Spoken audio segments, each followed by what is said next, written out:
NHL Nightly with your host, the sportsman, a.k.a. Peter Lebowski, a.k.a. Jeremiah Maxwell. And with him, as always, maybe Pearlo, Wisdom, and Rico in Barrie. Hey, what's up, everybody? Welcome to NHL Nightly. I am the Sports Beard, a.k.a. Jeremiah Maxwell. With me, as always, Pearlo, Wisdom, Rico and Barrie, and the Degenerate Bostonian for Tuesday nights, the 17th of December. What's going on? So, hey, everybody on Ethan Gilliam and Peyton McCullough, thanks for joining us on Insta. Appreciate you guys. We're live on Twitter, Twitch, YouTube, and Instagram, as I just said.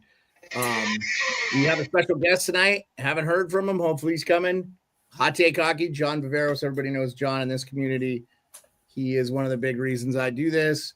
And he's a good friend, and it'll be great to see him if we get a chance to talk to him. Hopefully no issues. Okay. So Terry Pegula meets with the Sabres, says everybody is safe. Then they promptly lose 6-1. By the way, Calgary just scored to go up 3-1 against Boston with 2:40 left in the second. Go Flames, go. Sorry, Mike. I want the Flames to win. I want a better draft pick. Trocheck just got stoned on a breakaway in the third. Rangers are down 2-0. Ottawa and Seattle are scoreless. Okay. Yep. Okay. My wife so, is Mike, telling you me. would rather Boston not make the playoffs and just tank even though they're in playoff position right now? 100%. This is not a Stanley Cup winning team. Please lose every game the rest of the year. Give me a better pick. It feels like the Red Sox. The Red Sox are either at the bottom of their division or they're contending for a World Series. Here's the problem. The Celtics. Here's the problem. You know it and I know it. They're going to be good enough just to be on the outside looking in. Yep. And they're going to kill the Leafs. Sad. There's no absolute way the Sabres fire their coach. There's no way. They're not going to fire. The owner just said everyone's safe. They're not firing. They just hired Lindy Ruff. They're not firing. I don't think it's the coach. I don't think it's the coach there. I think it's goaltending, and they don't play defensive hockey at all. I thought Skinner was a big problem there. I think they got more problems. There's more problems. So, well, the Pegulas own the Buffalo Bills, so they're just riding high. Then they got this shitstorm happening with their hockey team. So yeah, I guess Terry Pegula flew out to Montreal, I guess, yesterday to meet with the team, and it was either going to be like big changes are coming or there's nothing. And I believe in this group, and I guess it was the latter. And he said no trades are coming down the pipe. I believe in this group. So then they go out and get pasted by the Habs 6-1. Yeah, I know Dahlin's not in there, Avi. That we are not talking about that Dahlin's out, but I got to tell you, the guy I would move for them is Owen Power. He's young defenseman. Get him to a team like San Jose where you get a first rounder for him. San Jose is going to have a long time to try to build that team. They could do without an offensive player. I think Power is going to be a good defenseman, but he's got to learn to be nasty. He's got to get some nastiness in his game because he's a big pushover on the ice right now. And they're going to pay him $7 million for another, 8 years, 7 years or whatever. So he's a prime example of a kid that got brought up too early. He shouldn't have played in the NHL. And I know he was a number 1 overall pick, but it was a bad draft year. Don't play them until they're ready. Put them in the AHL. Get them to grow their game. I don't understand this. It does not make sense. He probably could have played in the O again. And here he is. Here's the man. I know he's been talking a lot about Hot Take Hockey. Hey, buddy. How's it going? Hey, thanks for having me, guys. How you doing? Good to see you, John. It's nice to see you, man. I missed being able to talk with you daily when you were doing this streaming stuff full time. It felt like you were at my house every day, Yeah, no, I appreciate you saying that. Honestly, man, it's weird, not being live anymore and streaming. It's kind of a weird feeling, but I check in with you guys when I can, and I was glad that Rico reached out. It was I was kind of itching to get back on the stream, so it was good timing to reach out. I've been meaning to reach out to you, but I know how busy you are, so I always just am very reluctant to say this, so I am glad Rico really set this up, because I was like, yeah, I need to have John on. I need to talk to him. And I'm like, oh man, I always feel like I lean on him so much and blah. Nah, blah, man, blah. never worry. You can reach out anytime, and I'm serious about that. Yeah. Okay, I sent John the back check, forecheck, paycheck read oh yeah, that was the other good. night. The dance mix version pumping of it there. Man, that was unreal. I mean, you know what? I've run into a couple Leaf players like after a game at Scotiabank, but like the fact that they got that whole interaction, that was sick. It made me think of you when you were doing those back in the day. It literally made me think of you, because I was like, oh my God, John used to do these. You're the first guy I'd ever seen do that. I know people have been doing it before you, but I had never seen fans do like interviews like outside of the arena with other fans and stuff like that. You were the first guy I saw do it. I'm not saying somebody else didn't do it. No, there was people that did it before me, but Rico, I think like Gurbenkin's personality, man, that was, I mean, it made the edit. It was sick. But I hope he sticks with the club, by the way.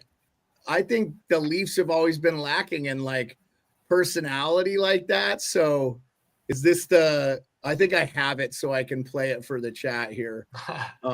The back check, forecheck. Oh, the Nylanders look like man rockets in that picture too. Man, that's hilarious. You know what? That's a story for another day, but I mean, it's disappointing that Alex didn't look great at the NHL level, because I mean, the storyline, I don't know if you guys saw me, like I was losing my shit over it. I thought it was so cool, but if anything, I think what the Leafs have learned this year is like Gurbenkin and I would say Minton are part of what they've got going forward versus, I mean, Alex Nylander's probably not a fit on this team. Yeah, it sucks that he didn't stick in the top six and was potting goals. I know he was on fire last spring with the Columbus Blue Jackets, and I was like, man, it would be nice to see that kid kind of get his game going. He looks so much like his dad too. It's crazy, as a guy who grew up watching his dad play. Yeah. Shout out Michael Nylander, played for the Capitals. He played for a lot of teams, I think 7 or so, but Avi wants to know, John, if you're going to stream for the playoffs in April or stuff. I think, Avi, it's kind of over for HTH streaming. He has too many jobs. No. I mean, I want to definitely do it for some major events and playoffs. I mean, I don't know, Jeremiah. I feel like I keep going with the reactions in the playoffs a little bit, just because it's been such a long road. And like, if the Leafs finally do something in the playoffs, I mean, that would be like, you could see the evolution of all the reactions. I think that'd be pretty sick. Yeah, no, dude, for sure. My wife's chiming in. The Rangers are playing like the game is already over. They're down 2 with 12 seconds playing left. Nashville. That's crazy, dude. Okay, so we got to get right in this with you, John. I know we don't have you for a whole long time, so I know it'll take forever.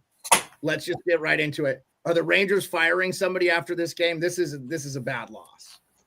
You're losing to the worst team in the NHL right now, which no one thought of, by the way. That's a podcast for another day, breaking down the Nashville Predators. We ad nauseum have all talked about that.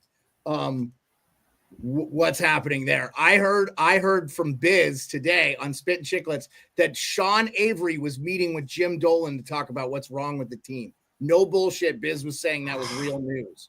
So could but dude, have you guys seen Sean Avery's Twitter or Instagram videos? They're outstanding. Everything he's saying. I haven't seen them. He's not making bad points. He's making unbelievable hockey. He's breaking down hockey plays. He is not kind to Keandre Miller, by the way. He calls him. I was going to say, he's not the first former Ranger to speak up. I don't know if you guys have seen Mike Rupp's recent videos, like specifically the one longer one. I don't know if you've seen it, Jeremiah. I watched it today. I watched his video today. Yeah, I mean, that's how bad it's gotten with the Rangers. Yeah. And I just put it out there, like, I mean, I don't know if you guys are talking about it a lot on the last couple of shows, but like New York hockey teams in general, like the Sabres have obviously been the biggest disaster. Yeah. The Rangers' expectations make this disappointing run like so much more evident, but like no one's talking about the Islanders, because I feel like the Islanders are just in a pocket there where like people think they're just kind of a mid team as it is, but the Islanders lose 4-0 to the Hurricanes tonight. Like the Islanders have had a brutal stretch here. Yeah. So I don't even know which New York team is like at the worst point. So I'm going to give the Islanders a pass. They're stuck with a bunch of long-term contracts of guys that aren't bad players, but that just aren't great anymore. And they lost Barzell early in the season, Duclair early in the season. They've had some injuries. Sorokin hasn't looked sharp. To me, the Islanders are a team we don't have to spend any time talking about. We know what they need. They need to start rebuilding, but will they with Lou Lamoriello? Who knows? The Rangers and the Sabres are definitely the stories out of New York for sure, right? One team was this. I had the Rangers in the finals against Edmonton. Rico, you had them in the finals, right? Yeah. Pearlo, Pearlo, you didn't think they'd be this bad. Mike, No, I know. I did it wrong. I had them miss the playoffs last year. I should have did it this year. And they won the President's Cup last Yeah, exactly. I should have had them I'm sorry. But I thought they were going to be more of a bubble team than people thought they were because their defense is really bad. Actually, Miller is besides Fox, is their best defensive defenseman. So that tells you something.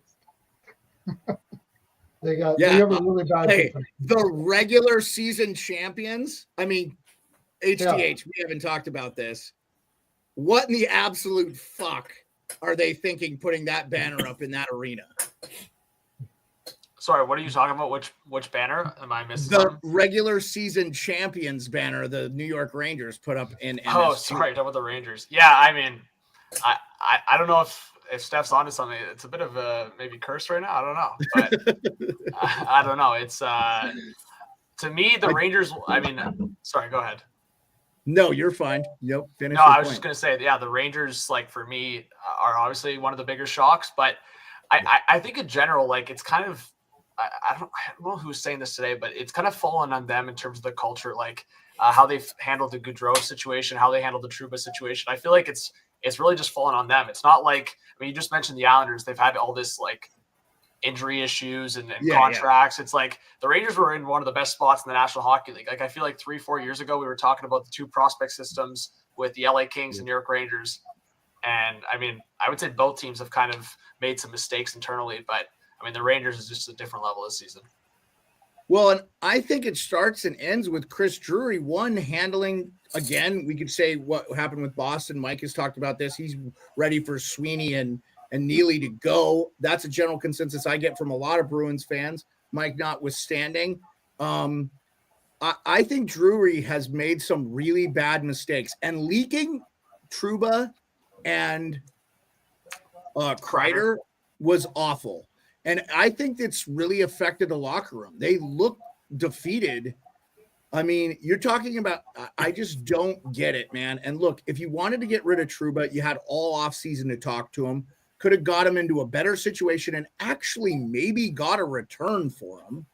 You know, and I mean, the one good thing is they didn't retain any salary on it. But like, I just feel like that whole thing was just you know, correct me if I'm wrong, John, you've seen a lot of missteps in Toronto there, going back to like John Ferguson Jr. and free agents and stuff that you guys maybe shouldn't have signed. This is for a guy who I think is very hockey competent, and Chris Drury. What are your thoughts? Like this is brutal. Yeah, I mean, so what I was trying to allude to is like, I think with the Rangers internally, like if you look at those decisions on paper, Jeremiah, and looking at it for other teams, like you just mentioned it, losing that $8 million contract for like with no consequences, not having to like give them any picks. And then the Barclay Goodrow situation, like that was a contract that fans were complaining about it for a long time. It's a guy that's making like $3.6 million for a guy. No, they were good moves. They were good moves on paper, but this is a perfect example of those kind of moves, especially for leaders in the room. Like you named Jacob Trouba your captain, and Barclay Goodrow. I mean, I don't know how he much was an assistant captain.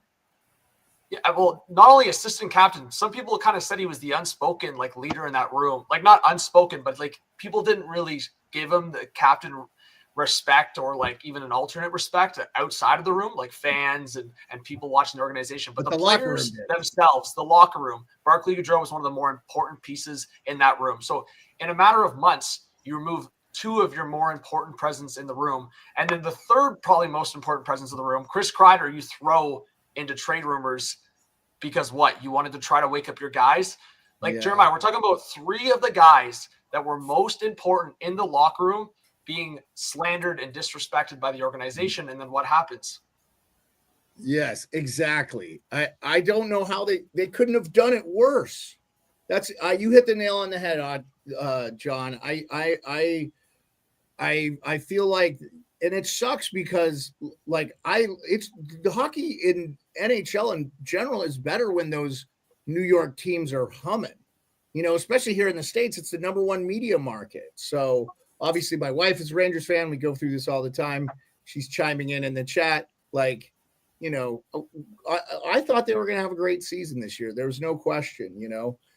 And tonight they lost to the team that we thought was going to be a playoff team and is probably the worst. It's definitely the worst team this season, but expectations beyond. And the Nashville Predators, the Rangers started the season decent, thank goodness, because they're now 2-10. What are they? 2-13 in their last 15 or something? The Rangers. I'm sorry if I don't. In the last 13, the Rangers have only 3 wins. Right. So, but they just lost tonight too. So now it's last 14, right? So, yeah. Oh man, brutal. Yeah. Yeah. I mean, it won't tell me on NHL.com, but they're 3-7 in their last 10. Okay, we should probably change from the Rangers before your wife puts a fist through the wall right beside your desk there. Well, yeah, I was gonna say, if she punches through the wall here, it's wood this solid. So you guys pray for me because I'm probably gonna die. So. I was just gonna say they lost to Chicago too on this road trip.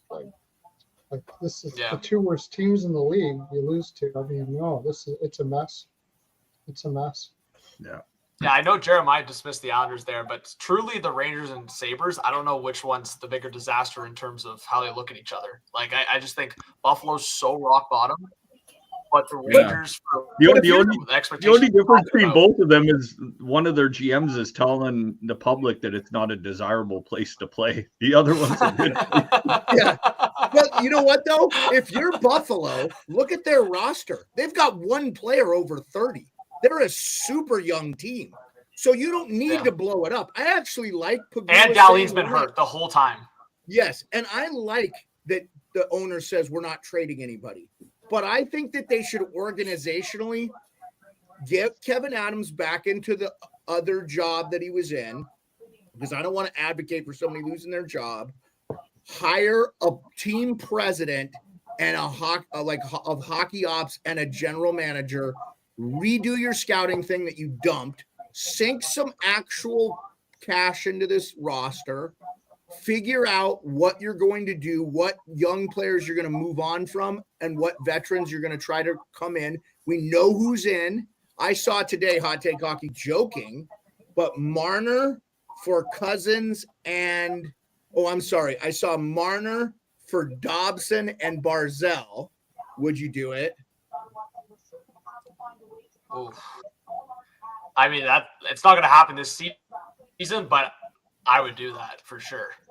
And then I saw Marner for Byram and Cousins. I wouldn't do that, but I would do the first one. Right. That was Elliot Friedman had to Pedersen for Cousins and Byram on 32. Yeah, I think that's got to be more than that coming from Buffalo. But honestly, that's the kind of trade I would say if you're the Sabres, you do. Like, you don't, and I've talked to so many Sabres fans about this, you don't want to backtrack. Like, you don't want to trade like a Dylan Cousins for a bunch of prospects or picks. If you get a Elias Pettersson, you're winning that trade. You're getting and I would give so much. Like, I would give more than the Friedman proposal. I would add on top of Cousins and Quinn, or Cousins and Byram, I would add Quinn. I would add like a protected first round pick. I mean, I'd go kind of crazy if you can get like a Pettersson type of player, but I mean, at this point, it'd have to be at least top 5 protected, because it looks like the Sabres are going to be in that top 5. Hey, so I talked about this on the show the other week, Avi. I know you know this, but John, Avi watched your video about Stamkos and Mika deal. I disagreed with you 100. They're not getting first round picks. Mika's the Benedict. It's hot take for a reason. No, but I'm saying I think you could do this trade straight up. I think it would benefit Mika because of the music scene in Nashville, and he's into that music stuff. He has a lot of time left on that deal. He'd also be a perfect complement to Philip Forsberg. They need a center. They need a center there, right? That's what he is, correct? I mean, he plays that position. Stammer would fit so good on the Rangers power play. I love the Stamkos for Zibanejad. That's why I brought it up like a week and a half ago, 2 weeks ago. I know you remember me saying that, Rico. Stamkos for Zibanejad. Yeah, well, Stammer was on the top line with Marchessault and Forsberg tonight as well. They moved O'Reilly to the second line with Nyquist. And then Novak was centering the third line tonight in Nashville. I would play Stamkos at center if I'm Nashville. He could play the position, whatever. I mean, yeah, I would 100% do that. I think they have no other options, and they have to spread out their their wealth. Like, I think Novak as a third line center is perfect for where you want your team to be at. Yes. Like, he shouldn't be any more than that. I think you're asking for too much from him if he's in the top six. Like, when he went on that ridiculous run, I think he was on the second and third line, kind of alternating, but O'Reilly's a perfect second line center to have. He can't be your number one. So what they did there is they basically matched the skill level for each line. The only thing, I mean, Stamkos sometimes at this age hasn't been able to match up as that number one center, maybe defensively. And I know power play is going to show more strength than 5-on-5. But lately, I've talked to some Preds fans. I've watched a couple of games. Like, it looks like Stamkos is getting some more chemistry with Forsberg. So in that case, I'm with you. Does it have to be much more value than Stamkos to get a Mika? Maybe not, but I think Mika being 30 or 31 versus Stamkos being 36 is a massive difference. That's the only thing I'd look at for Nashville. If they don't think they're going to compete right now, you probably want the guy that's 5 or 6 years younger. That's the only thing I was saying.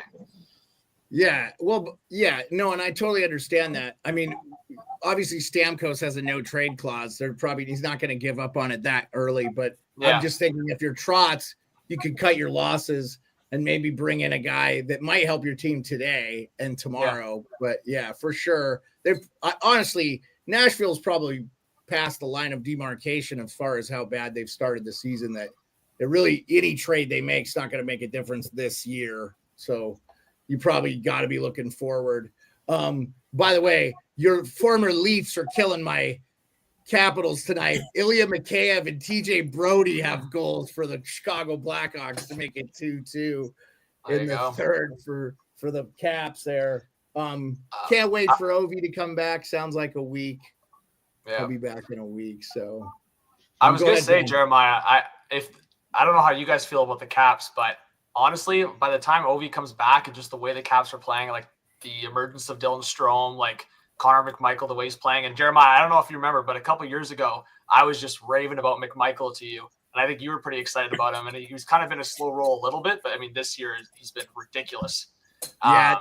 So he was a huge part of their back-to-back Calder Cups. And he played a lot more in the NHL last year, but he's been way better than I thought he would be this year. Like I think he has 15, 16 goals. Like he was right there with Ovi in goals with the team. So yeah, he's been a little bit stymied as of late. Could really use a goal from him tonight for sure. But yeah. And as my friend Avi said, and this is the one I'm excited for, HTH right here. Caps are getting Ryan Leonard early April. Soon as he wins a championship with BC, right? That's Mike is our college guy. John, he does the college hockey show with me. Hey, he's a degenerate gambler like these other two yahoos that are with me. He's probably worse than Pearlo and Rico combined, but because he bets on disc golf and shit, but wins money. So everyone needs a disc golf capper, guys. All right, everyone needs one. So but yeah, anyway, Mike goes to a lot of games because he lives in the Boston area. So he goes to Providence, he goes to BU, BC. I mean, and there's a lot of great kids in that. There's a lot of great kids coming up. I know, you got Matthew Nyes played at Minnesota. I saw Kyle Dubas at the time, then Leafs GM. He was there, obviously, to sign Nyes after Minnesota got eliminated. Last year, I talked to Kent Hughes. He was obviously there to sign Cole Hudson, or Lane Hudson, excuse me, because Lane Hudson played for BU. That was cool because I actually got to talk to him for quite a while. Come to the Frozen Four, Hot Take Hockey. It's a great time. It's in St. Louis this year. I know you're in the States all the time now because of one of your other jobs, so probably not a hard stretch for you. When is it? I will the dates, but I think it's April 19th through the 21st or something, but you get 3 games for the price of 2. Basically, it's pretty good. And Chicklets are there. You get to do a lot of I talked to Commissioner Bill Daly, the deputy commissioner in the NHL. Like, I met Mike Richter, Joe Neuendijk in Tampa 2 years ago. Obviously, that's where I established my relationship with Colby Armstrong. Shout out Arm Dog. He's come on our podcast, and he gave us like an hour. That's so sick. Yeah. And so it's great, man. I still, it's good, when we're trying to grow here. So, and now Pearlo, I don't know if you know, Pearlo is a United Statser. He lives in Indiana now. So, I heard through the rumor mill. Yeah, he barely made it over the border. You didn't realize you need a passport. Well, Pearl's got the same background, so I couldn't tell. Yeah, Pearlo was driving through North Dakota, and he said it felt a little bit like he was in the movie Fargo. Yeah, something like that. Yeah, it's not. Hey, so, I think their tourist money is like very limited. Yeah, I'm gonna go out on a limb and say you're probably right. But a lot of people go to South Dakota because of Mount Rushmore and stuff. Okay, I would be remiss, Hot Take Hockey, if we didn't have you on here and we didn't talk some Toronto Maple Leafs. You're there. You work for the team now in some capacity. How is that going? You don't have to get into specifics so people don't bother you, because I know there's certain things you don't want to put out on the internet, but are you enjoying it? How's that? I mean, it's got to be a dream come true. Yeah, man, it's a lot of fun. I think it's probably the best way to be part of the team without having to commit too much time, because obviously I work in other capacities, but man, it's so cool to be behind the scenes. Just even in certain areas of the rink, just running into players on the other team and just seeing kind of the behind the scenes action. There's been a couple times with the Leafs, again, not to say specific players or anything, but there's a couple times the Leafs have won, and then away players, guys that are just fired up and pissed off after they lost, they're working the weights and just hitting the Scotiabank Arena away gym after a loss. So things like that are just kind of cool to see, and just being also there when they're doing keep ups and before the game and warm up stuff. So things like that you wouldn't. It's kind of things that we were through the training and stuff at the start of the year. It's just you're told not to do any heavy interaction, but hellos, heys are kind of okay, simple kind of that makes human sense. being, simple. Exactly. Nothing. You'd probably get in some trouble if you're hey, what happened last night after that pizza you put up the middle or something like that, right? A little chirp like that. Yeah, a little chirp like that might not go well, but a hey or hello, I could probably say this. This was kind of funny. One time I was going through the elevator, and I go in the elevator with Fraser Minton, for example. That happened, and I was that's pretty crazy. So just said, hey, Fraser, and went on my way. But it was that was kind of a cool interaction. So Avi has a question. He says you got to have a pick with Matthews by now. I think I he don't. said I don't. They kind of don't want you interacting with them if you don't have to. Yeah, Avi. I think that's no. I will say, out of all the guys, Austin's very. I mean, you see him doing charity stuff, and he does a lot of stuff with fans, but it's very in controlled environments. You won't see a wild Austin very often. I mean, you might catch him on a Morgan Riley at the urinal the night we all hung out. Well, that's what I'm saying. Morgan Riley's more a guy that you might catch wild on the street kind of thing, right? We did see him on the street. I saw him at my hotel. Exactly. Exactly. So that's what I'm saying. It's very rare you're going to catch an interaction like that with Austin, but I've seen it a couple times. I think last year, people saw Morgan and Austin at a St. Patty's get together or a bar in Toronto. That happens once in a while, but it's rare with Austin, I'd say. Well, Morgan's a Canadian boy, he's from Vancouver. He can handle the media heat a little bit better, I think. This was not a surprise to him growing up in Vancouver, right? He knew. No, and his dad was also a huge Leaf fan. So I don't know if Jeremiah, if you ever seen Rico, I'm sure you have. His dad's reaction after Morgan gets drafted. He does one of these, as he's getting up, trying to keep his emotion together. So that was pretty cool. And HTH Wilden. By the way, my Caps came back to choke this game away against the Chicago Blackhawks. So, I mean, both of them were playing third game in 4 nights. I mean, Caps lost to Pittsburgh this year, but Pittsburgh's doing good, man. Props to them. They're getting back into this playoff match partly because the Rangers are falling apart. But Okay. Discord. Thank you, Pearlo. I don't even have that game up. Oh, I do have that game up. I'm sorry, I do have that game up. Because boy, the Sharks are can't miss television now. HTH, gotta say. But we kind of buried it. We didn't talk about the Leafs specifically. Obviously, you get some bad news. Stolarz is out 4 to 6 weeks. I listened to Kipper and Bourne today. They broke it down with the doctor. He said it's not a big deal. This is going to be an easy recovery. He thinks he could be even back in 4. He thinks it's nothing the way they do the surgeries now. He doesn't think it's a long-term issue there. It's going to come back. Just he did say depending on cartilage and stuff. But Stolarz is the story of the NHL this year. He's been playing Vezina level goaltending. I know it's been such a nice reprieve. It's kind of buried. Domi wasn't scoring. I know he got on the board the other night. I was happy for him. That's awesome. He needs to play with skilled players. But the Leafs have been largely, I think, a success this year. They've missed Matthews. They've overcome a lot of adversity already. How are you feeling, man? You got to be feeling like pretty good about this Leafs team. Yeah, no, for sure. I mean, but we feel good every year, Jeremiah. The same thing happens. This feels different. This feels different. No, I know. Here's where I'll say it feels different. I think it feels different because I have 2 goalies. Like when I look at the Leafs, I see 2 goalies that are actually relied upon. Like Joseph Woll is more of an injury concern. I know it's ironic that I'm saying that when Stolarz is literally injured, but I think for Stolarz, I'm comfortable when he's in the net. I don't feel like he's panicking at all. I don't feel like he's also going to allow a weak goal. Like I mean, Rico, I know you're a Leaf guy as well. I mean, watching every game this year, I don't know if I've ever seen Stolarz let a really bad goal where you're like I don't know if I've ever blamed Stolarz for a goal in a Leaf uniform is what I'm trying to get at. Where you always have once in a while a couple goals you're going to be like the goalie wishes he could have it back. I don't know if I can say that about Stolarz this year, which is crazy to say about a goalie. You're always going to have a few of those. He's just been that good. And I know he has a championship with him in the OHL, and he had a slow roll in the NHL, a lot of backup spots like Philly, Edmonton, and played for a week Anaheim. But, I mean, you get to a good Toronto team with a more improved defense and a Craig Berube-style coach. I mean, Rico, I don't know how you feel about it, but Stolarz has kind of been in the best situation possible.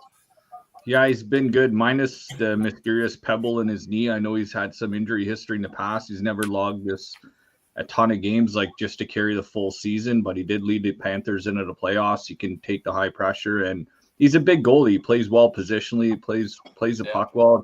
It helps having Tanev and Ekman Larson in front of him this year as well too. But yeah, it's nice, man. I love it. I love seeing him in net. I just pray to God him and Woll stay healthy. This will be Woll's trying to maybe take the net a little bit and see if he can go on a bit of a run and maybe capture that number 1 spot back. But it's nice to have that tandem, guys that actually are pushing each other in that net this year for sure. Yeah, and I was going to say on the Stolarz injury timeline, one interesting aspect where I wonder how they're going to handle it, and just I don't have any information. But the one thing I'll point out is you got the 2 weeks off when the 4 Nations happens. I think it's almost 3, John. I think it's close to 3. Yeah, you're right. Yeah. So I think I don't know where the Leafs schedule jumps, but it's February 9th or February 8th is their last game of 4, and then they don't play until February 20 something. So yeah, you're right. It's close to 3 weeks. So what I'm getting at is if you really want the guy to be just completely 100% ready for playoffs, you could probably just even hold him off longer. That's why I think maybe they put the 4 to 6 week timeline. Because if it gets to that 4-week timeline and they're kind of question mark, they might just hold him out until after 4 Nations, which wouldn't be a bad thing. You'd still have Nick a month and a half. Just in case he's got to go to Germany. Yeah. You mean Nick Robertson. Avi says Jason Robertson, he's got to be moved, just not clicking on the Leafs. Nick Robertson. I don't think the Leafs would be trading Jason Robertson, even though he's not having a. There's a comment or something. Yeah, Avi, our good friend Avi Hoffman. Avi is a regular with us, man. He's kind of like our OG, you Ray. I know Avi. I just didn't see the comment. He's a regular. By the way, Boston tied it up 3-3 in Calgary. That's a bummer because Calgary was up 3-1. They should have buried that game. Other scores real quick. Penguins win 3-2 overtime. That was a good game. They came back to beat the Kings. Pen's been playing some good hockey. Kings get a point, so. I love the Blue Jackets effort. They were down 4-0 and got 3 in the third. I thought, Evanson's done a great job. How about we haven't even talked about this. Patrick Laine gets a hat trick tonight for the Sabres against the Sabres Canadians. Hurricanes beat the Islanders 4-0. Devils beat the Blues 4-1. Rangers lose to the Predators 2-0. Something's going to happen. The Caps lose to the Blackhawks 3-2. Back on the Leafs, I have to tell you too, man, after talking to Nick Kiprios and asking him what he thought about Berube, because I really value Nick's opinion. I think, regardless of what people in Toronto think, that guy knows what he's talking about 9 times out of 10. He's always been bang on about the Leafs in an honest way. But I also asked him how much it would mean to see Toronto win. His dad used to take him, George, to the games at Maple Leaf Garden, work his butt off to get him to those games. And I know how it would mean a lot to Nick, a guy who's won a cup, to see that city. Obviously, John, we know what it would mean to the Leafs Nation and you. But I really feel like this Leafs team, they're playing playoff hockey now. And that is a good sign to see in the regular season. It's going to make them be able to elevate their game so much easier once the playoffs come. And I think they have a lot of confidence. I think Matthews being out has helped Marner. Marner has looked good. Not that I didn't expect him to look good in a contract year, but he's looked good. Like good. And I've seen you go, Marner, for good reasons on Twitter, on X, because you've been happy he's shooting the puck a little bit more. I know you've got to be happy with his game. Obviously, I asked Nick about Mitch because has there been more polarizing player in hockey? I don't know. I mean, Elias Pettersson maybe, because the heat that Vancouver. I think Vancouver is equally can be toxic media market, very much like Toronto can be at times, and I think to the detriment of the team. But I mean, how are you feeling there? I know it's fun to watch the Leafs win 8-3, 8-5 sometimes because Matthews is getting their cookies. But these 3-1 games, they just feel like a better team to me. Yeah, on the Mitch Marner topic, I mean, I know I've said this so many times in the past and even so many times to you, Jeremiah. It's like, yeah, I've met Mitch a few times, like really good guy, really good interactions I've had with him, like the person, right, the player in the regular season, like so many things you can rave about Mitch Marner. But the one thing, again, when you're talking about the money that's made in the NHL and what you want to do when you're in the NHL, it's win a Stanley Cup. So, I mean, obviously it's going to be the main frustration and main point of focus when the guy just doesn't perform in the playoffs. It's as simple as that, right? Like, it's not an opinion. It's not like a hot take. It's just, it's a consistent thing where maybe he's putting up numbers like points in the first 4 games of the series, but when it actually matters, when the series is on the line, he just hasn't been able to show up. So I think for me, that's where the frustrations have come. That's where the fans' frustration has come. He's a Selke candidate the last couple of years. He's a guy that could put up 100 points. We know all these things, but it was kind of a wait and see for me this season because Craig Berube may be unlocking different things out of Mitch in the playoffs that Sheldon Keefe wasn't able to do. And it's so funny because I know you know this. I was in New Jersey at the game with the Leafs in town. And such a classic Sheldon Keefe kind of game where we saw it so many times with Toronto, where you'd get goal lead by the other team. Rico, I know you know this. You'd have like 40, 45 shots, and you'd somehow lose like 2-1 to a weaker team. And that night, the Leafs were the weaker team and came up with the victory. Craig Berube, very just straight about it. Sheldon Keefe talking about all these moral victories. Yeah, I think that's the best way to put it. You know what I'm getting at? Like, I agree. It feels different with Mitch Marner and the Leafs because there's a certain expectation and a certain culture being built here. Yes. Rico, you have to chime in on this, being the Leafs fan. Yeah. But yeah, man, I'll go back to the Vancouver thing with Pettersson first. Is you get a lot of people online saying that JT Miller plays well with Pettersson in the lineup, but as soon as JT Miller's in the lineup, Pettersson just disappears. And I guess there's a thing out there with Vancouver fans that JT Miller gets to play on the ice with Quinn Hughes all the time when they got no other puck mover back there for when Pettersson's on the ice. So I guess that's one of the complaints I see now with Vancouver fans, and maybe that's why Pettersson is just kind of shrugs a little bit on the ice. But I don't know. I got a little question for Hot Take Santa here. If he's going to bring a gift down the chimney right into the Leafs locker room as the rosters start to get into a roster freeze here, who do you think the Leafs are targeting? Maybe I've heard maybe Brandon Tanev, Yanni Gourde, Ryan O'Reilly. Is there any gifts you'd like to see under the Leafs tree going into the all of the above for those four? Get all four of those guys. Yeah, I mean, I think the Kadri and O'Reilly stuff are interesting. O'Reilly, for me, at the end of the year, he made it pretty clear he didn't want to be in Toronto's market. But I mean, he did win a Stanley Cup and a Conn Smythe with Craig Berube in St. Louis. So that aspect just keeps making me look at it. The Kadri one, the money's a lot. I think he would feel like it's unfinished business in Toronto, and I think it might work out. But I think in terms of the more realistic, Rico, one that you mentioned that I like a lot is Brandon Tanev. I think just obviously naturally his brother's here, but at the same time, I think he's shown even in the early days when Seattle just became the expansion team and Brandon Tanev was like playing middle of the lineup, like he's that grit sandpaper forward. Basically everything the Leafs have benefited on defense with Chris Tanev, you get that in the middle six or at least on the third line with Brandon Tanev. So I think that would probably benefit like a Domi and McMahon on the third line potentially. The other guy I was looking at, and I have looked at many times, is Scott Laughton. I just think Laughton plays that kind of playoff style and brings some secondary scoring. So if the money could work, I mean, if the Flyers wanted to take a chance on a Nick Robertson and then you send like a Yarn Crower Kampf contract to Philly, Laughton's contract's only about $3 and a bit million. So that'd be the other guy I'd look at. And then I can't believe Kevin Weeks threw this out, but I mean, I'll run with it if there's some smoke there. Is he said that Mason McTavish's name has been in some trade conversations.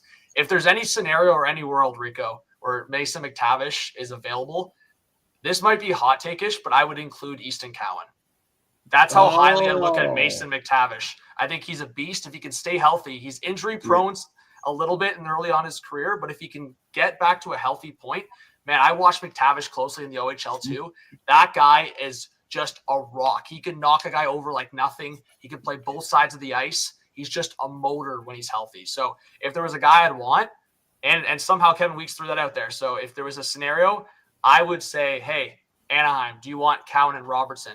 And I'd bring McTavish to Toronto. I have to say this though.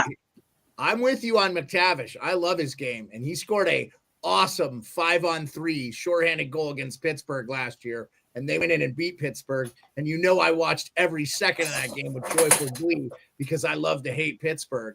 But I have to tell you, he has a bad body. It makes me nervous. You know, the guys who have like a fat face, but they're athletic, it just bothers me. Roethlisberger, guys like that, they're good, but they have injury problems. Roethlisberger late in his career, tons of injury problems. Bad body, fat face. You know what I'm saying? Not fit. I mean, I know what not fit looks like because I am totally not fit now, but I know what fit looks like because I used to be 165 pounds, was a steely-eyed paratrooper for the United States Army. So, like, I was in unbelievable shape in my early 20s. I was a semi-pro athlete, basically. I ran 5-minute miles. Like, okay, like I road marched 25 miles a week with large quantities of weight on my back. And I didn't get paid a lot of money to do it. So bonus for jumping out of an airplane is $150 extra a month. That's why you do it. I have to say, I'm a little bit nervous about Mason McTavish and Easton Cowan. That might be we're going to look back and so this was brought up by Kiprios today. And I kind of wanted to ask you a little bit about it too. Like Kaapo Kakko, they were very critical of Kaapo Kakko and his thing. That I didn't disagree with Kakko in some ways because he has been very good defensively. He's not scoring. Well, guess what? Nobody else on the Rangers is scoring. You're going to take one of your best defensive players off the ice? That doesn't make sense to me. Again, I think it's a misstep by Laviolette. There's a lot of rumors. Like today, Ian Olin has an article about how Peter Laviolette sucked the joy out of Kuznetsov to the point where he didn't want to play hockey anymore. So, like, I know this guy is considered a good coach. He was good with the Cavs for 3 years. He was obviously he was good with the Flyers. He won a Stanley Cup with the Carolina Hurricanes, largely with Paul Maurice's team in his first year, right? So, like, the book on him is he's great his first year, and as those years digress, I think the thing is they could fire him, and I don't think there's any backlash. You could hire Quinville, whatever. But if you had to do that draft over, who are you picking number 2? Kaapo Kakko still? Jack Hughes 1, Kaapo Kakko. Pearlo, what are you thinking? Jack Hughes was 1. I'd have to see. What was that draft? Well, Have to look at that 2016, then. 17. Anyway, I think you're taking Matt Boldy number 2. 2019. Yeah. 2019, yeah. Which is crazy that Jack Hughes has been in the league that long now. I'll pull it up for you if you need to remember, but I figured Hot Take Hockey would know off the top of his head. What are you thinking? And then HTH, you've been here a while. I don't want to keep you. I know you said you only had a limited amount of time. So Oh yeah, Moritz Seider would have been my second pick. Our friend Lucas Hansley in the chat doesn't like your answer for the Leafs. He's a notable Oilers fan, though. In the chat, he's been talking up the Oilers. He says McTavish is the answer. He's too young for a playoff run as well. Yeah, we'll see. I like the player.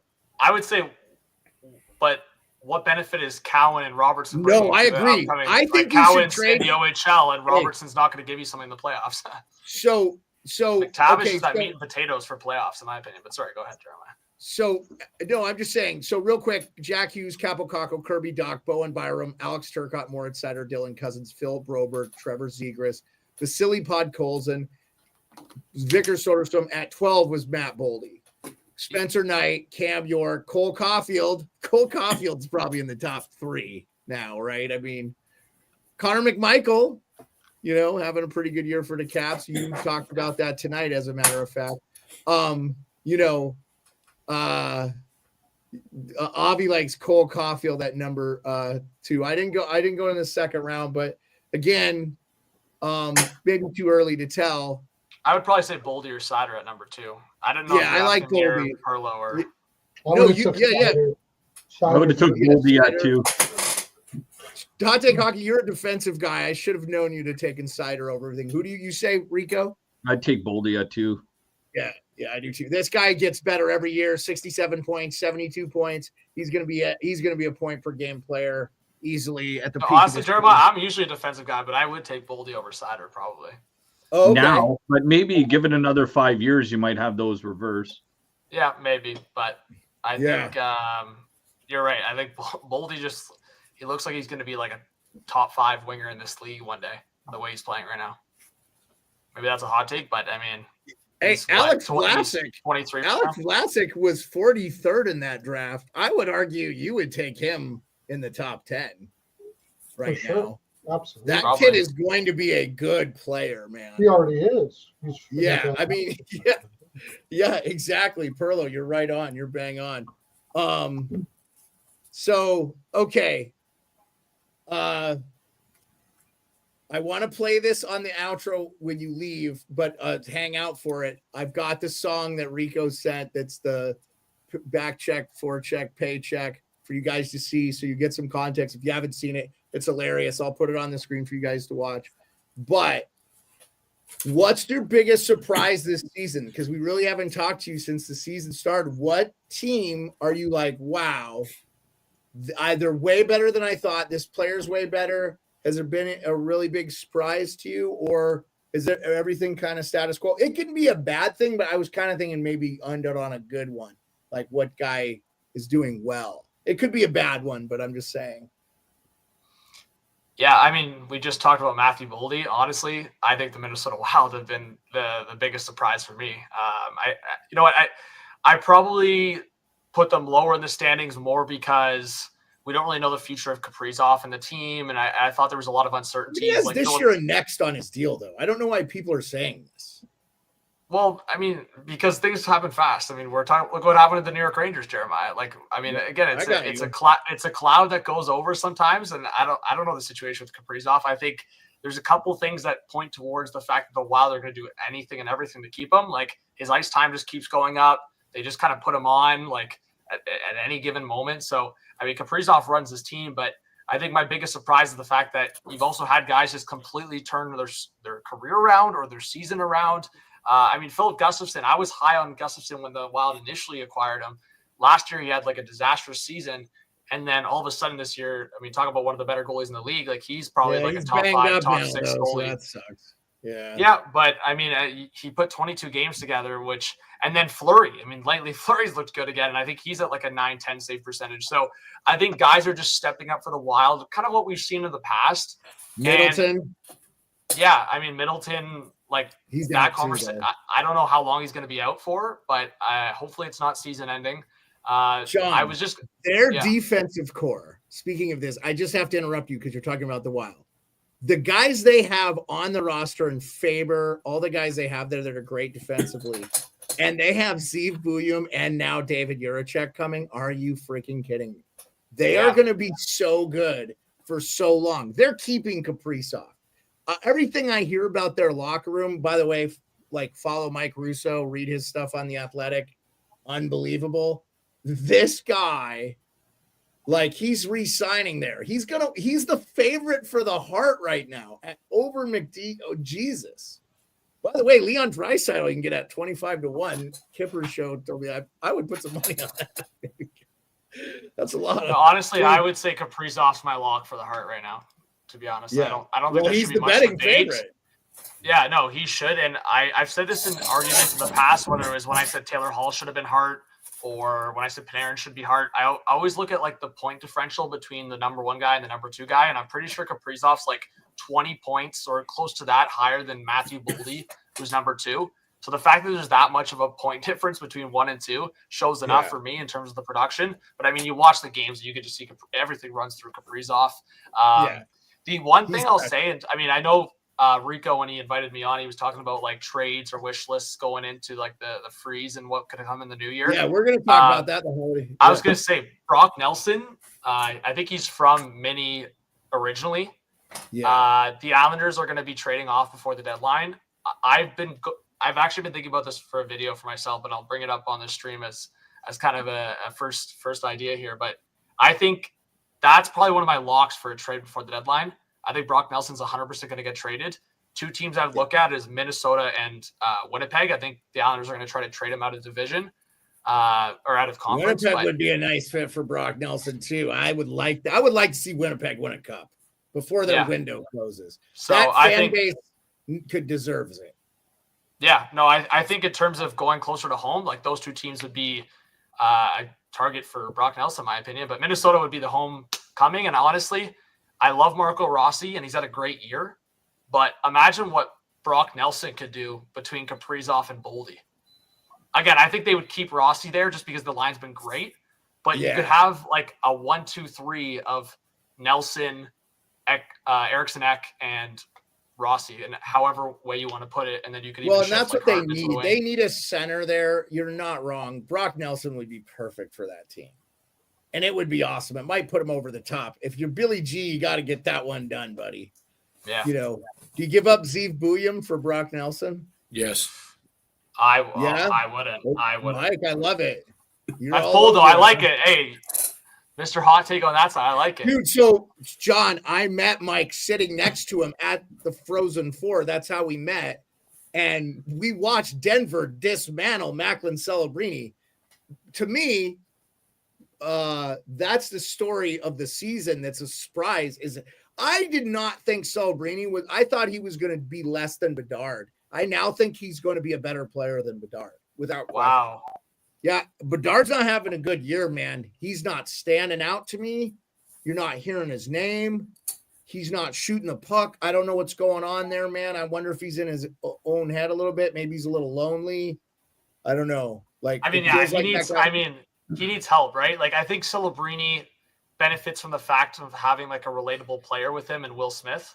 Bedard really doesn't have that. They got Tyler Toffoli and stuff there. They got good players, but I feel like the Blackhawks are a better team on paper than the Sharks.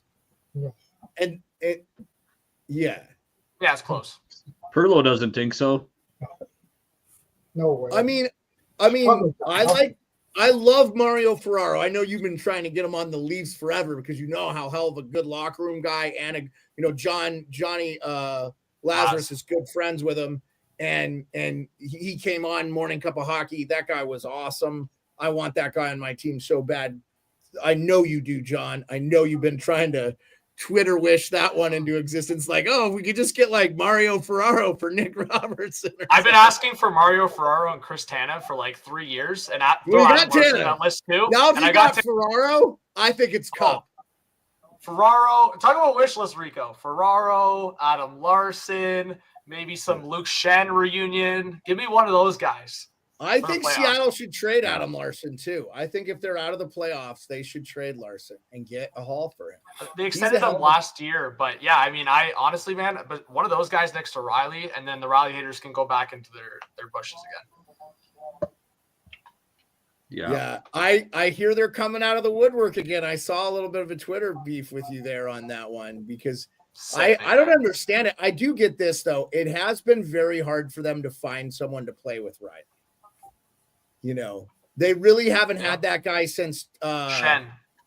I was going to say the guy, the former Pittsburgh defenseman, the old guy, Ron Hainsey. Hainsey was great with Riley. Wasn't he there after Shen? I thought he was good with. He was there. Well, so he was there after Shen and then before Shen because Shen had the 2 stints of the Leafs. But yeah.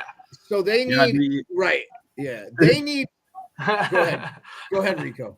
I was just gonna say the Leafs haters on Twitter about Riley must be like standing on a stepladder looking through his bedroom and see how his baby's sleeping because he's just seems tired out there or something. It's just like he's got a newborn at home. He's not getting much sleep. You know. Like, I was gonna say, Rico, like, am I gonna defend Riley on how he's played like this month? Not really, but I mean, my argument is like, yeah, I mean that's probably a personal aspect, but like, when would you want the guy performing? Like in the regular season when crap doesn't matter as long as you get there, or do you want him stepping up in the playoffs? Like, Rico, I'm tired of watching this fan base every season reacting the same. It's like making these overstatements about players in the regular season when it doesn't matter. And then the playoffs, their brain shifts again. I mean, and then we come back in September. I was there for one of the games. He single-handedly beat the Tampa Bay Lightning in the playoffs the other year. That guy was an absolute animal in the postseason. Wait till the playoffs start. He's going to benefit from Ekman, Larson, and Tanev sitting with him in that dressing room. And, and by the way, and at the end of that bench, it's totally different this year, man, on the decor. Yes. And Ekman Larson was unbelievable for the Panthers. I thought he was the best defenseman for the Panthers. Forsling and him were the best defensemen for the Panthers. Not Ekblad. Not Kulikov or whoever the hell else they have back there right now. I can't think of. I thought Ekman Larson was unbelievable. That was the worst decor to ever win a cup. Actually, Pearlo, I was thinking about that. Pearlo, I was thinking about that. That might be true, but Pittsburgh's when Letang was injured was pretty brutal. Theirs was. Oh yeah, that one I forgot about that one. That was bad too. Yeah, that's not true at all. That's just you trying to be hyper. That team had a really bad decor as well. Yeah. Let's call it a tie. It was time. Yeah, that was a bad decor. Jeremiah, that's where you got to rip into Pearlo. Come on, man. Who had the worst decor? Florida had the worst decor besides that Pittsburgh team, maybe a tie. That was a terrible decor. He said Washington had the worst one when they won. No, they had a pretty good one, man. They had John Carlson. Just kidding. Brooks Orpik. They had a good one, man. Michael Kempney. You know what, John? I can relate because I feel like it's been hard to play guys with John Carlson. This year, Chychrun's playing really well with him. But like, problem is they only got him on a 1-year deal, I think. Chychrun? I think he's got 2 years left on his deal. Jeez. But I think they're gonna keep Chychrun. I think he's working out really nice. And he's a younger guy. He's fitting in really good with the Caps. You know, I don't think he's perfect defensively. And even looks good in that Caps uni there. Yeah, he's a dude. You talk about fitness. That guy's like otherworldly. I think he doesn't eat like bad food. Like somebody mentioned in the chat earlier when you said who's the biggest surprise, like on a positive side, you went to the Western Conference of Minnesota. It's got to be Washington in the East for sure. Yeah, for sure. Like Carberry's gonna win in the. Nope, don't want it. Kiss of death, Jack Adams. Don't want it. If I was Carberry, I'd refuse it. I don't want your stupid Jack Adams. Keep it. Do it. Yeah, Bruins and Flames are going to overtime.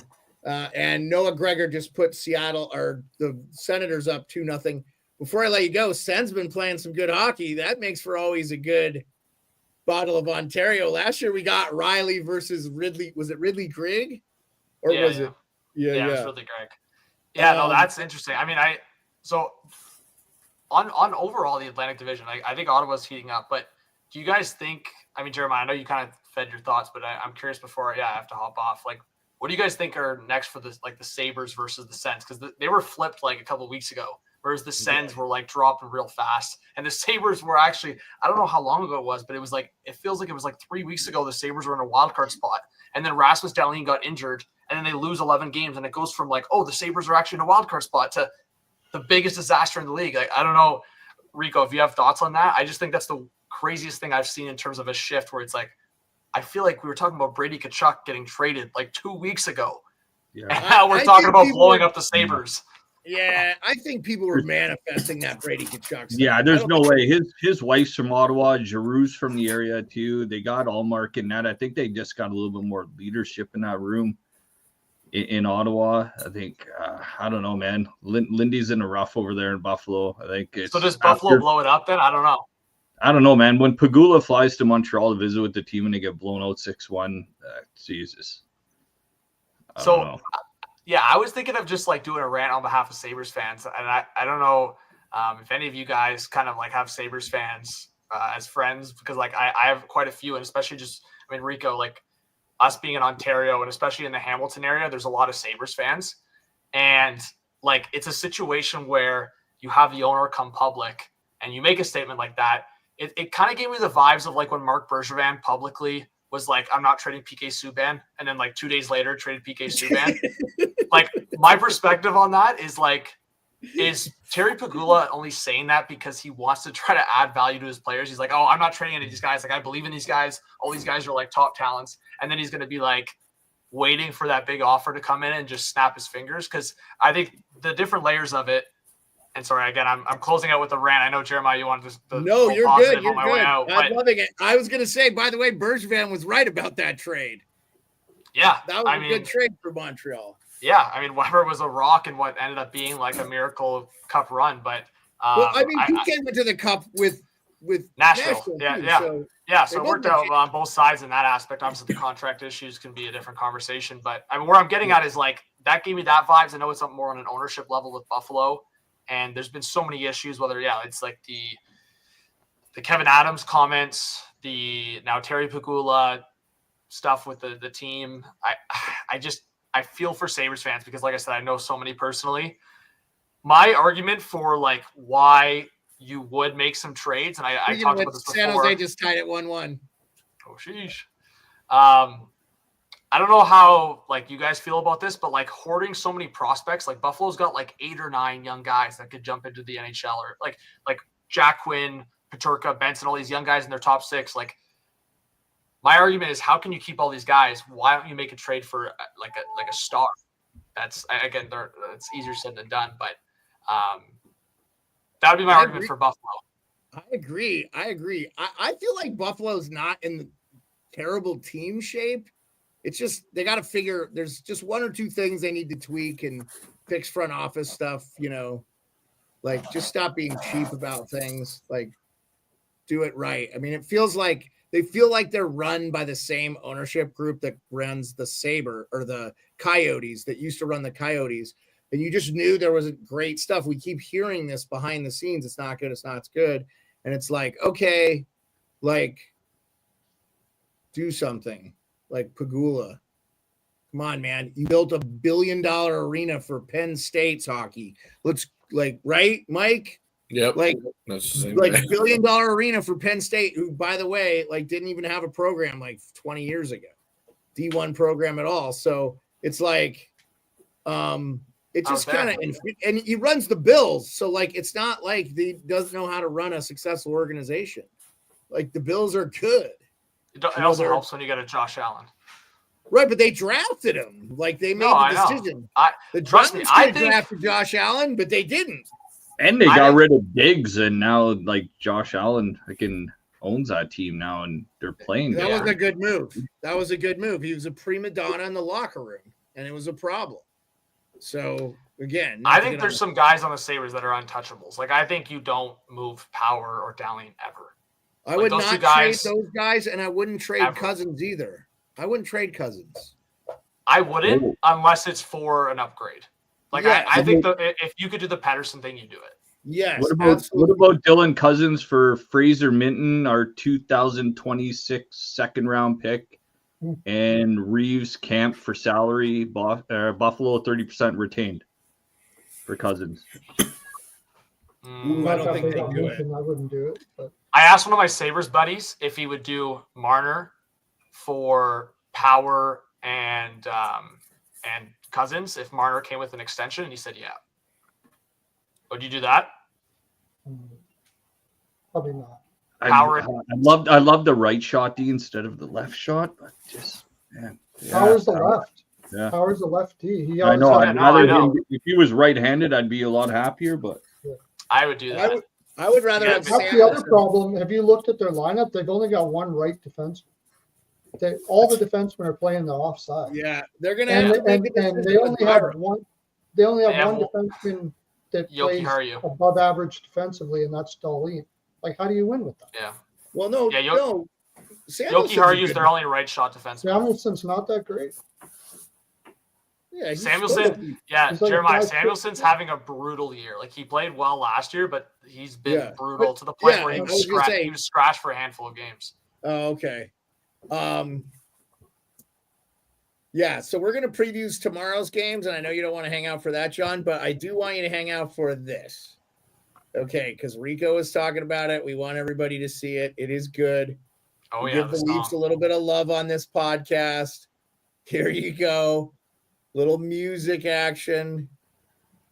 Do I have volume? How do I got volume? No volume. I don't know. Where's the volume? I don't have.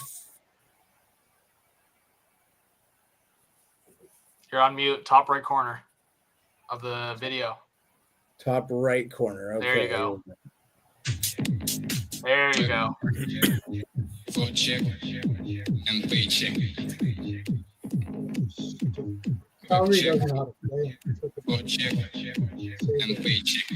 Rico, when they win the cup, we're just gonna play the song on the top of the table in the bar. I'm coming if it happens. Okay. I'm coming if it. I'm coming if that happens. That'll be awesome. HTH, man, thank you so much for joining us. I appreciate it. You said 30 minutes. It's been an hour and 10. So, hey man, that's I always tell the dude, like, I'm always like, I can get you out at 30 minutes, but it was good vibes. I could have said I need to go, but I was in good vibes. It's just more so I got to work in the morning, so I know, dude, and I don't want to keep you. And old man Pearlo lives on the East Coast now, so he can't hang too late. He's already dying on us. So we got 5 games to preview, so we'll do that without you. But I so appreciate it, John. Let's try to make this a monthly thing, but you reach out to me anytime because I don't know your schedule, but you know mine. You're always welcome to come on anytime. So I'll always make room for you. I love you, man. Yeah, thanks, guys. Sorry if I was talking too much. That's what we want you for. And I want to be back on in January if you have me, so that'd be great. Yes, absolutely. Anytime. I'd love to have you. I'd like to make it a regular occurrence, but I know your schedule is busy. Thank you. Tell your family we appreciate them loaning us you. We love you. I love you like a brother, man. You are the reason I do this. You keep me doing it. I love chiming in on your videos. If you guys don't subscribe to Hot Take Hockey, I don't know how you're here because everybody that watches this show I got from Hot Take Hockey. So, man, you earned it. Good vibes on the show. We're working towards it, man. Have a safe and happy holiday, John. It's good to see you, man. Yeah, happy holidays, guys. Enjoy. Yeah. Thank you guys for having me and enjoy the holidays. You too, brother. Take care. Cheers. Thanks, man. Appreciate you. He's the best. Okay. We got 5 games to preview. Flyers, Red Wings to kick it off. Pearlo, start us off, man. There's no favorite in this game. I like the Flyers, man. They're playing good hockey. The Red Wings are exactly what you said they would be this year, Pearlo. Yeah, it's kind of a weird spot for the Flyers here, but man, I can't back. I don't really like this game at all. What you don't have to bet it. This is, by the way, the TNT early game. So, yeah, Philly's got LA after this. I'll just take the under. I don't think anybody scores in this game. I'll just take six under. Is the under and a draw. I think Philly's going to play really defensive. They're not going to want to grind it out too much because they got LA at home the next day, and Detroit can't score with the Dems. So I'll just take the under, I guess. But I probably won't bet this game at all. What do you guys got? Okay, you said a lot for a bet game you're not going to bet. Rico. Yeah, I'll take the Wings here, coming off a big 4-2 win against the Leafs. I think they're just going to try to carry that momentum into this one. And, yeah, I'll take the Wings here. Okay. Hockey town. Rico, the closeted Red Wings fan, even though I believe he is a Red Wings fan. Mike, how are you feeling? No. Not touching it. Okay, I love it. Too close, too inconsistent. Moving on. Yeah, that's what I'm saying. We need it. Okay, here's a great game. This is the one I'm going to be tuning into. Leafs Stars. Stars dollywop the Caps. It was a great game, actually. They got a late goal and won. But anyway, I like the Leafs here at plus money. I feel like they're not playing bad hockey. This is a winnable game. And if it's their backup and not Ottinger, because he stole that game for them against the Caps, I definitely like the Leafs. Rico, why don't you kick it off? You being a Leafs fan. I'll take the Leafs here too. In previous years under Keefe, I probably would have took Dallas because it would have just been a game on the schedule where why fight that hard against a Western Conference team that a game you'll just make it up in the next one or the one after. But I think Berube, the way these guys are playing under him right now, I think it's just going to be a test for him, and they'll probably let him know that if you want to make it all the way this year, you might be facing this team in this barn, so you better get used to it and show me what you're made of. So yeah, I don't mind the Leafs in this spot on the road.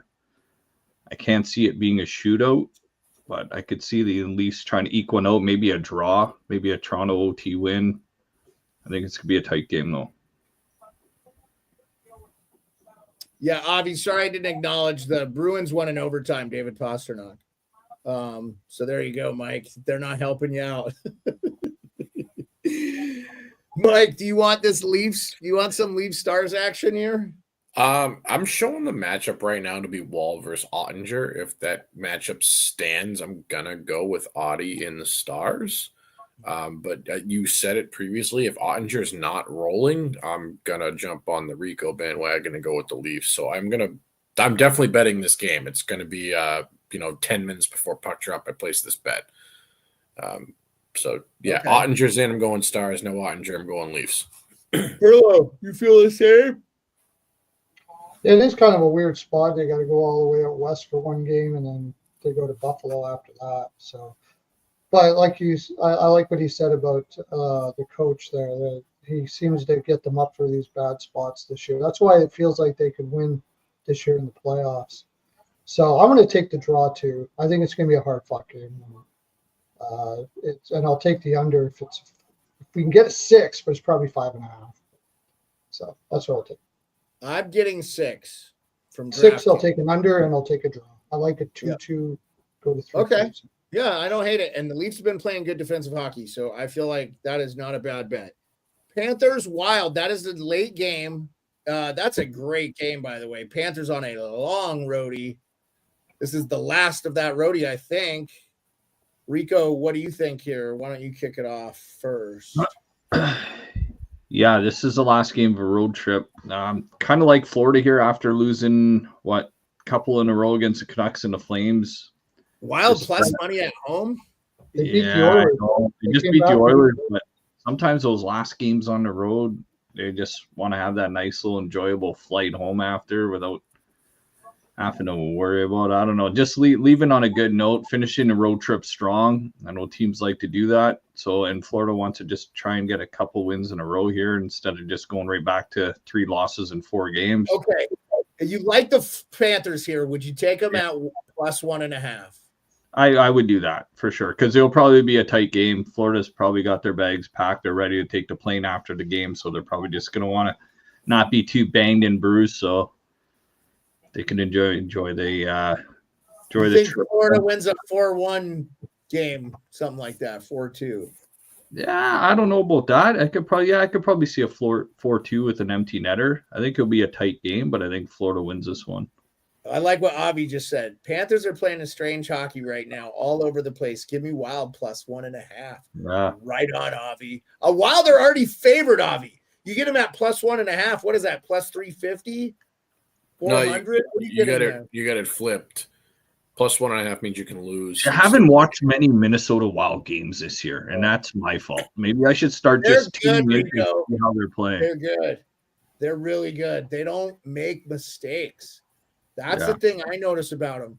They don't make mistakes. That's my fault. And they're plus money at home. I'm taking them. I agree with Avi. I haven't liked the Panthers game. They got lucky against Edmonton because Edmonton's goalie does not play good in the big situations. And because Edmonton scored enough to win that game. I mean, I think they were up 3-0 at one point. So I don't know. I was only able to legally stream it for so long because you never know what they're going through. They had a bit of a rough end to this road trip. So, I mean, by the way, Winnipeg up 2-1 on Sharks. Perlo, you got to give your 2 cents on this Panthers Wild. Yeah, Minnesota's still pretty banged up, right? No Eck. Still got Hartman up the middle. Oh, man, that top 9 for Florida. Yeah, they're missing Middleton, too. That's a huge one. Middleton. Barkov's out.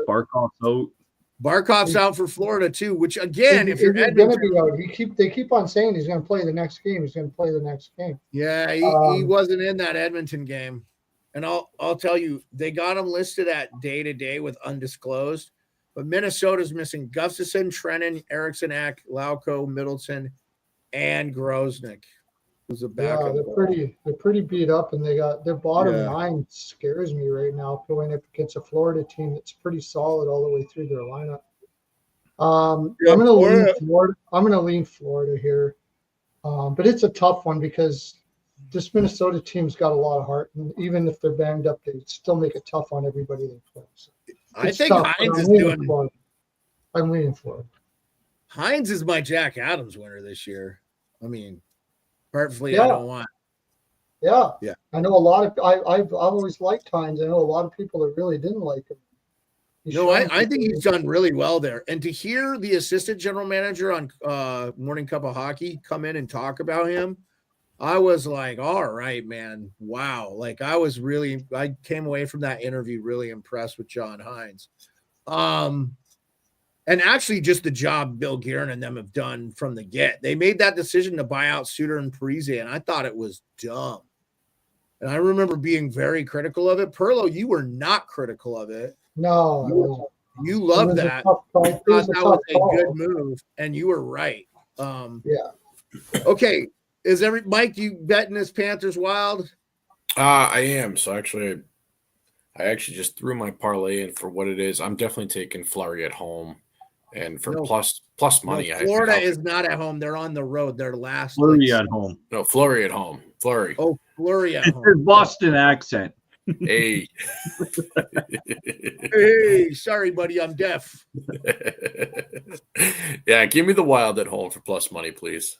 Yeah. I like it. Canucks, Utah Hockey Club. That is no favorite. I don't know, man. The Canucks looked really good against Colorado the other day.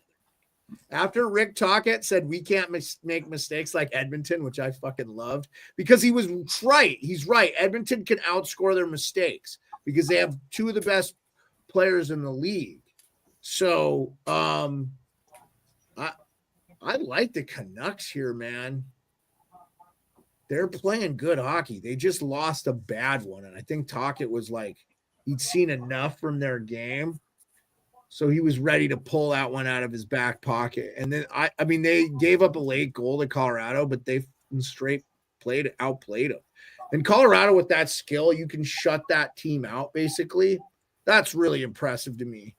And Vancouver was my Capitals of last year. They were excellent. and they could have been in the conference finals. They should have beat Edmonton. If they had a healthy Brock Besser and a healthy Thatcher Demko, I think they beat Edmonton in 6. In fact, I think if Edmonton had to play Vegas, they don't get out of the first round, but that's just me. This year, I don't know, because I think the West is, I picked them to win the cup, so Edmonton, that is. So don't call me a hater on Edmonton, Avi. I think they're going to win the cup still. Utah's won back-to-back and is resting up. Nucks need to get rolling, win a tight one. I'm with you, Avi. I got to go with the Canucks here. Pearlo, you kick it off, man. How you feeling, Canucks? I get what you're saying, and I would be on the Canucks if they didn't have Vegas the next night. It's a look-ahead spot. I think you win the one you want to win on the road, though, Pearlo. Yeah, it just seems that subconsciously players, when they got those big games coming up and they're going to Utah, it's like, I don't know. Yeah. They can't get them Vegas out is of a it. big game, dude. Might be able to get that out of them, but I'm going to take a shot at Utah here at home. I just think Vancouver might be looking ahead a little bit here, so I'll take Utah. It's like the same spot. What was that one other one I had? Utah to beat Colorado. Same thing. There was the same sort of situation there. And I agree with Avi. I agree with Avi on this. I think both of you overthink this. I don't think fucking teams think about the next game at all. I think they look at the schedule, they go through the scouting. It's just they take it a game at a time. I think the guys who look ahead end up playing in the AHL. That's just my. No, statistically you would be incorrect. This is a very common thing in betting to look at. Well, I hear you. And I know it. I hear what you're saying. And I agree with Avi. I think it's fucking a bunch of bullpucky.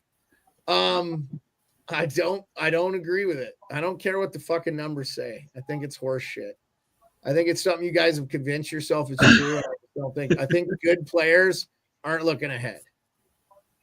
Yeah. The thing with Utah haven't lost a game by more than a goal since the 6-2 loss. See, since it's 6-2 loss to the Capitals. Yeah, they've been losing tight 1-goal games, and then they beat like Vegas, I think Colorado, like they shut out Vegas 6-0. They went into Colorado and won. That was a bad spot for the Avalanche off the road trip, but then they just beat the Sharks too. So might be a little sneaky spot here for Utah as well. Okay. Well, the Rico, if you're getting Utah at plus money, I think I would be with you, but they're not. There's no favorite. That's why I'm like, I'm not interested. You know what I'm saying? That's my logic. But anyway, you like the hockey club here, huh? Well, the thing is they're going into Vegas the very next night. It's not like a look ahead spot. They're just like they got a back-to-back here. So who they starting? Are you comfortable with Demko? How's he been playing so far? I don't know.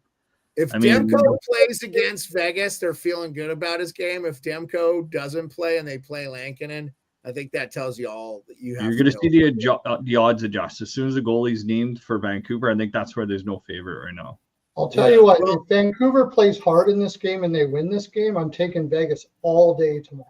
They aren't going to beat Vegas. Yeah, there you go, Pearlo. That logic makes sense to me. But that's the reason why they won't play like that, because Vegas is more important than Utah to them. That's the reason why they won't. Well, here's what I'll say. They're going to save themselves for Vegas. Subconsciously. I can't disagree with that because Vegas is a Pacific team. The Canucks. That's why it's a look-ahead spot. A division game is more important than a non-divisional game. It's still a conference game, though. I got you. Still not a. Yeah, I got Utah at minus 112, Avi, from DraftKings. And the Canucks are minus 108. So isn't the Canucks the favorite? Canucks would be the favorite on that. Yeah. I think the Canucks are favored, but they're not plus, like Utah's not plus money. That's what makes no sense to me. Like if Utah's plus money, I got some incentive to take them. I like the Canucks. Everybody's given their 2 cents about this game. Mike? Yep. Not touching this one. Yeah, I don't disagree with you. It's another one that I would. Okay, final game of the night. They're on a back-to-back. They're winning 2-1 against the Sharks. Lots of time left in that game, by the way. 6 minutes in the second. Jets at Ducks. It's not terrible odds for the Jets to minus 192, over under 6. Probably like the under. Rico, what are you feeling? I love Anaheim in this spot. They've been sitting at home since Saturday. Even though they're off the road trip, they've been sitting there waiting, and the Jets are still on the ice right now. Yeah, they're playing a close game too. Anaheim's playing hard, and I think this is a good spot for the Ducks to beat the Jets here. Yeah, Anaheim beat some teams recently they shouldn't have. I think they went in and smacked Dallas in Dallas not too long ago. So they're not playing terrible, that's for sure. And I love that you were all over me right away with it. Okay, Mike, we'll go to you, and then we'll finish off with Pearlo for the evening. Wild money line and Ducks money line. That parlay is plus 456, and that is my parlay for tomorrow. I love the Ducks sitting at home with the Jets coming in. I know it's not a long distance from San Jose to Anaheim, but it's still a late game. You're still going hard. Give me the Ducks, a rested Ducks team at home. Yeah, I love it. I love what's your parlay again? Tell everybody your parlay. Ducks and Wild plus 456. Okay, I love it. There you go. And I'm with you on that. If you would have said before the year started that on December, 16th or whatever it is right now, that you would have the Wild beating the Panthers and the Ducks beating the Jets as a parlay tonight, they'd be like, holy moly, you must be paying like plus 2,000. But this is a good spot. Yeah, I mean, the gap's getting narrower between these teams too, man. You're starting to notice it. Pearlo, you are the man to finish us off tonight. Second here, I'm just seeing how much rest Winnipeg had before this. Winnipeg's playing right now, Pearlo. They're playing. I know, right but now. I wanted to see how much rest they had before they went on this back-to-back. Oh, I hear you. Yeah. Like if they had 5 days off before the back-to-back. Yeah, then they would have been well rested for the back-to-back, and they could beat both of these. They played against Montreal a couple of days ago. Minus 192, and they're gonna have Comrie in there. Yeah, I'm taking it. Comrie sucks. I mean, even the Ducks can score on Comrie, so I'll take the Ducks for the hell of it at the plus money. I'm not taking -1 Comrie at minus 192 against anyone. I hope the Ducks win like 2-1 in overtime. Dude, you can get Ducks plus 1.5 and basically put Pearlo's piano on it. It's guaranteed. By the way, Sharks are going on the power play. Celebrini drew the call.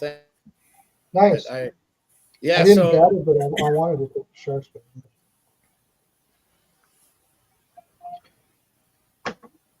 Yep. That was wicked. We had Hot Take on, man. That was nice to see him again. Yep. Let's kill it. You guys got me? You got me? We're here.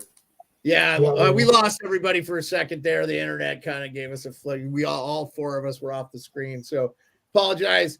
Rico was saying it was awesome to have Hot Take Hockey on. Amen. I echo that sentiment.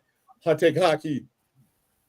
John is the reason I do this. Like him and Nick Kiprios, I realized I want to talk about hockey the rest of my life, in some form or another. And Jeff Merrick DM'd me yesterday.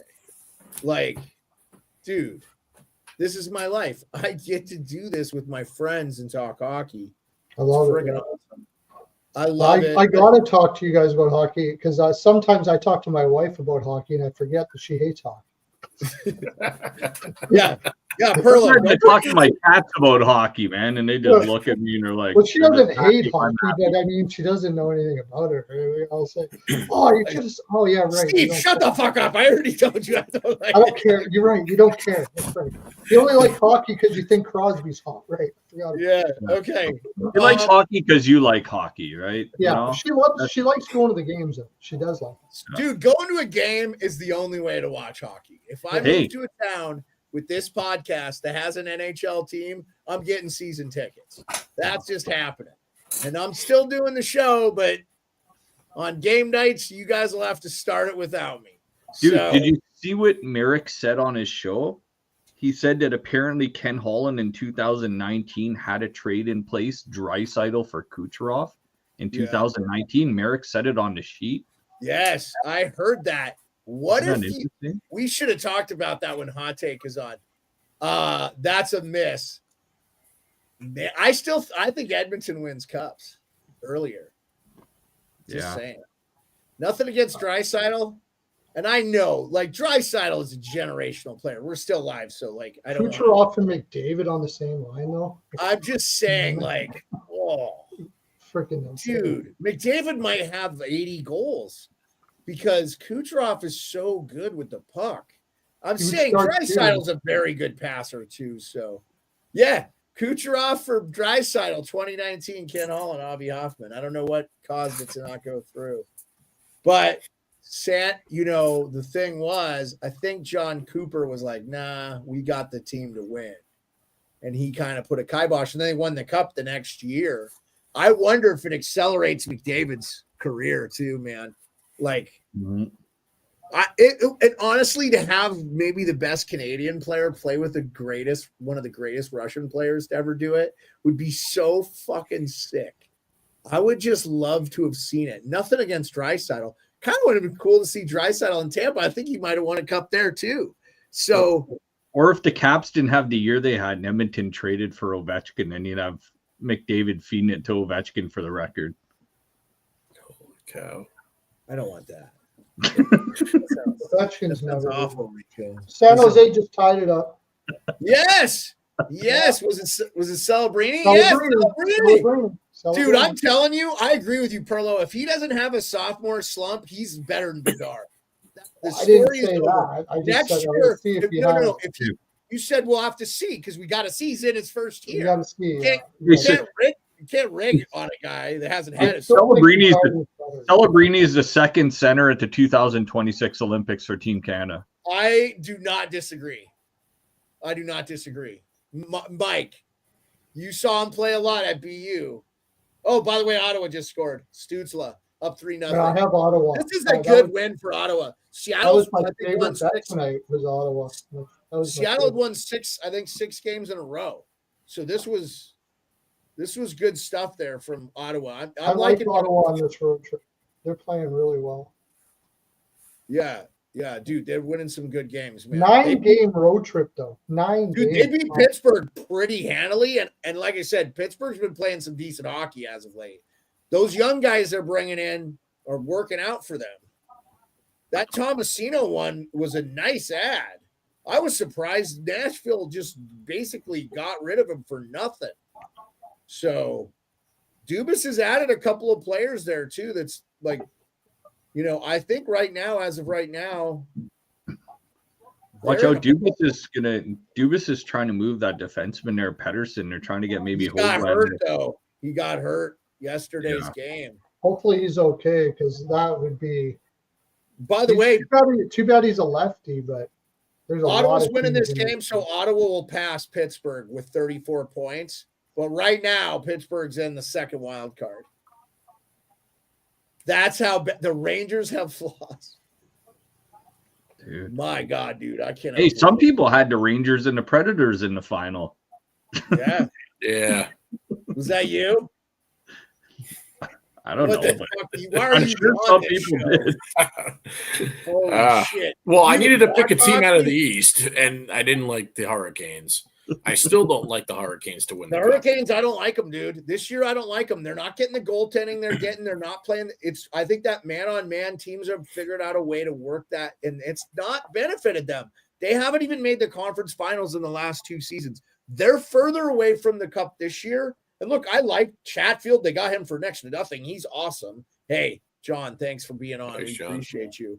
I just think, there's something about – I like the Leafs more than Hurricanes right now. This is the first time you'll hear me say – I've heard me say this in a long time. It's not because I don't like the Leafs. I do. But I think the Leafs are going to be in the conference finals this year. I think you're right, Pearlo. I do. I think yeah. Hey, leave a like. Leave a like. Hot take. I didn't have that before the season started. I'll admit that. But no, dude, no. I would have been a little bit. Leave a like. Turn notifications on. Subscribe. Yes. Yeah, subscribe. Noties. Thank you, Hot Take Hockey, for helping me produce my show better. Dude, if the Leafs win the cup, we're all going to Toronto. Caps, Devils, Leafs, Panthers, top 4 of the East. I can't disagree with you, Avi. I think that might be the way it shapes out, too. And honestly, I think the Caps can beat the Devils. I think the Caps could be in the conference finals. Caps are a big team. They can wear down I that think they Florida. match They up can really wear well down that against. Florida Yeah, team. and I think the Leafs can hang with the Panthers, dude. I think they can hang with them. I think the Panthers are vulnerable this year, and Bobrovsky hasn't looked particularly good. So I kind of feel like if he That's the doesn't play, thing. A lot of miles on Bob in the last 2 years. and straight Stolar's sticking it to his old team, and I know he's played for a lot of teams in the NHL. So, but if he's in top form and healthy for the playoffs, I could just see him going on like a Yaroslav Halak run. Caps are the Florida Panthers were handing out their rings on their West Coast trip too. I guess Lombardi got his when he went through Calgary, and then yeah, they hadn't given him to all the players that Vancouver. left.